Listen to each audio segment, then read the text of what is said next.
பன்னெடுங்காலமாக கடலோடிகளாக திகழ்கின்ற பர்வதகுல, அதே போல வேதங்களை வகுத்தளித்த வியாசர், அவர் மீனவ பெண்ணின் மகன், மீனவர் குலத்தில் உதித்தவர். அந்த வியாசர் தான், நீங்க எல்லாரும் என்ன நினைச்சிட்டு இருக்காங்க, வேதம்னா இது பிராமின்ஸ் ஐயருகன்னு. மீனவ பெண்ணின் மகன் வியாசன் வகுத்தளித்ததுதான் 4 வேதங்கள், புராணங்கள், மகாபாரதம் என்கின்ற இதிகாசம். மகாபாரதம் இதிகாசத்துல தான் பகவத்கீதை வருது இல்லையா?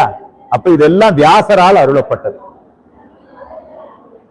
கடல்வாழ் பழங்குடியினராக நம்முடைய மீனவ மக்கள் இருக்கிறார்கள், பரதவ மக்கள் இருக்கிறார்கள். பரதவ வம்சம் மீனவ மக்களை, அது உள்நாட்டு மீனவர்கள் அல்லது கடல் மீனவர்கள், அதிலே பல வகையினர் உண்டு. ஆனா எல்லாம் பர்வத குலம் தான்.